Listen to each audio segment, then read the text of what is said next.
حملہ کرتا ہے, ہماری باڈی سب سے پہلے اس کو اسٹڈی کرنا, جیسے باقاعدہ کتابیں کھول کھول کے نہیں سائنسدان تحقیق کر رہے ہوتے یہ ہوا کیا ہے, ٹھیک ہے نا, ایسے باڈی اس کو اسٹڈی, کوئی بھی وائرس آتا ہے نا باڈی اسٹڈی کرتی ہے ہو کیا رہا ہے. پھر ہماری باڈی جب سمجھ جاتی ہے نا تو اینٹی باڈیز بناتی ہے. اب اگر سمجھنے میں باڈی نے ٹائم بہت لگا دیا تو انا للہ و انا الیہ راجعون.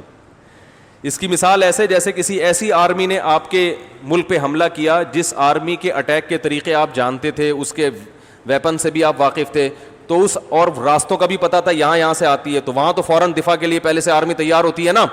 تو جو وائرس ہماری باڈی کو پہلے سے اٹیک کرتے رہے ہیں یا باڈی ان کا اٹیک جھیل چکی ہے, تو وہ وائرس تو جیسے ہی باڈی میں آتا ہے باڈی فوراً پکڑ کے اس کا گلا گھونٹ کے مار دیتی ہے اس کو. اس کے لیے تو باڈی, تبھی جن کو بچوں کو خسرہ نکلتا ہے یا چکن پاکس نکلتا ہے تو آپ کو پتا ہے کہ وہ دوبارہ نہیں ہوتا, کیونکہ وہ دوبارہ باڈی میں اتنا دفاعی نظام اتنا مضبوط ہو چکا ہوتا ہے, باڈی کو پتا ہے کہ یہ دشمن یہاں سے حملہ کرتا ہے اور یہ ویپن استعمال کرتا ہے, اس کو وہیں پٹخ کے مار دو. لیکن یہ والا وائرس چونکہ نیا ہے تو جب یہ آتا ہے تو باڈی کیا کرتی ہے, اس کو سمجھتی ہے کہ ہو کیا رہا ہے. پھر کیا کرتی ہے ہماری باڈی, اینٹی باڈیز بناتی ہے. اب جو پاورفل لوگ ہیں نا صحت مند, ان کو ٹائم مل جاتا ہے اینٹی باڈیز بنانے کا. تو اللہ کی قدرت جو میں اصل بتانا چاہ رہا تھا کہ باڈی جو اینٹی باڈیز بناتی ہے وہ بالکل اسی وائرس کی شکل کی ہوتے ہیں جو جس شکل کے وائرس نے اٹیک کیا ہوتا ہے. جیسے یہ وائرس ہے نا, اس کے سینگ ہے, تو ہماری باڈی اسی قسم کے سینگ بنائے گی, ایسے اینٹی باڈیز بنائے گی جو اس میں جا کے پھنس جائیں گے. یہ بالکل ایسے جیسے نٹ کی جو پہ جب ہم چوڑیاں چڑھاتے ہیں تو وہ چوڑیاں اسی نٹ کے حساب سے بناتے ہیں نا. اب آپ مجھے بتاؤ کسی نٹ پہ وہ کیا کہتے ہیں, وہ جو اسکرو ہے اس پہ جو نٹ چڑھانے کے لیے یہ خود بخود بن سکتا ہے؟ یہ تو آپ کو جا کے آرڈر دینا پڑتا ہے پلمبر کو کہ یار یہ اسکرو ہے, اس کے حساب سے کیا بنا دو, نٹ بنا دو. تو وہ اس کی شکل دیکھتا ہے, اس کو ناپتا ہے کتنا, اسی حساب سے بناتا ہے. یہ خود بخود نہیں ہوتا. تو یہ وائرس جب باڈی میں پیدا ہوتا ہے نا, باڈی میں گھستا ہے, تو ہماری باڈی کیا کرتی ہے, بالکل اسی جیسی اینٹی باڈیز بناتی ہے. انہی کے اتنے ہی سینگ ہوتے ہیں, وہی شکل ہوتی ہے, تاکہ یہ جا کے اس میں, بولو نا یار کیا ہو گیا, پھنس جائے. ہمیں نہیں پتا ہوتا, لیکن قدرت کے جو کارخانے ہیں نا وہ ہماری باڈی میں کام کر رہے ہوتے ہیں. پھر یہ کیا کرتے ہیں, جا کے اس کو پکڑ کے خود بھی مرتے ہیں اور اس کو بھی مار دیتے ہیں.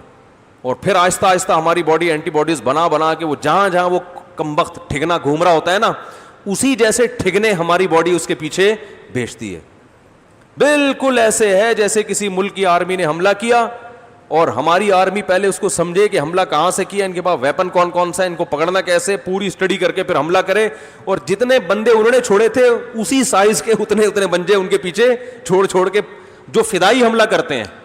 کیونکہ اینٹی باڈیز جو ہے نا جب یہ وائرس کو مارتی ہیں تو خود بھی کیا ہو جاتی ہیں, ختم. یہ بالکل فدائی حملہ ہے, وہ جا کے دھماکے ہو رہے ہیں, اور ہماری باڈی کو زندہ رکھنے کا قدرت کی طرف سے, بولتے کیوں نہیں یار, انتظام ہو رہا ہے.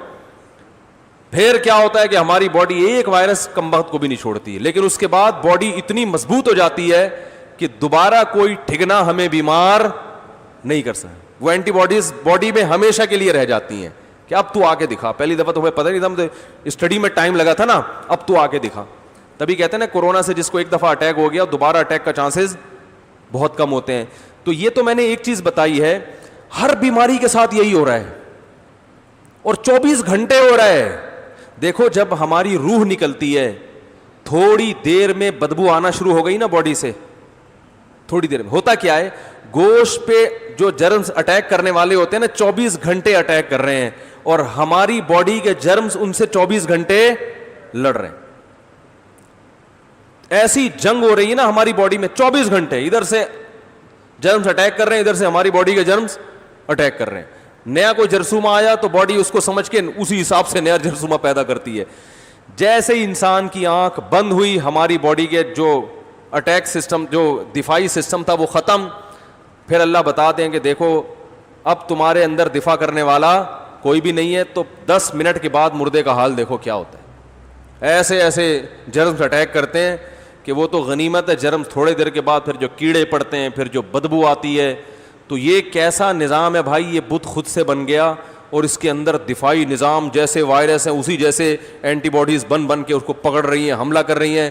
خدا کی قسم ان میں سے ایک کام بھی خود بخود نہیں ہو سکتا, یہ ناممکن ہے. تو اللہ فرماتے ہیں وفی انفسکم, اپنے آپ کے اپنے اندر غور کر. میڈیکل سائنس میں تو ڈاکٹروں کو تو اللہ پہ زیادہ ایمان لانا چاہیے, وہ تو زیادہ اللہ کو پڑھتے ہیں. ایک سائنسدان تھا, ہمارے فزکس کے ٹیچر تھے 9th کلاس میں, اللہ ان کی مغفرت فرمائے, اگر دنیا سے جا چکے ہیں, بہت عمر تھی ان کی, بڑی اچھی باتیں کیا کرتے تھے, بہت ماہر تھے. انہوں نے بتایا کہ ایک انگریز سائنسدان کے بارے میں کہ وہ کان پہ جس سائنسدان نے ریسرچ کی ہے نا, جب وہ لیبارٹری میں ریسرچ کر رہا تھا تو حالانکہ وہ غیر مسلم تھا, بے اختیار اس کی زبان سے انگلش کا ایک ورڈ نکلا, وہ چیخا لیبارٹری میں, اور اس جس کا ترجمہ یہ بنتا ہے کہ خدا واقعی بہت زبردست سننے والا اور دیکھنے والا ہے. اس نے کہا خدا نے ایسا کان بنا دیا, سننے کا جو سسٹم ہے ہمارا بے انتہا پیچیدہ ہے, ریز آ کے ٹکرا رہی ہیں, ٹھیک ہے نا, اور ہمارا کان ہر ریز میں فرق کر رہا ہے کیونکہ فریکوینسی الگ الگ ہوتی ہے نا.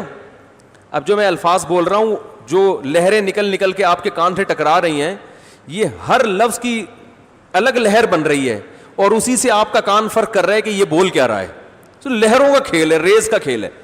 تو وہ چیخ اٹھا, اس نے کہا کہ جس نے یہ کان بنایا ہے وہ یقیناً بہت سننے والا اور دیکھنے والا ہے. ایسی سننے کا آلہ اس نے لگا دیا, خود کتنا سنتا ہوگا وہ. تو بھائی جب بصیرت کی آنکھیں کھول کے انسان کائنات پہ غور کرے گا تو ہر چیز میں اسے اللہ کا وجود نظر آئے گا.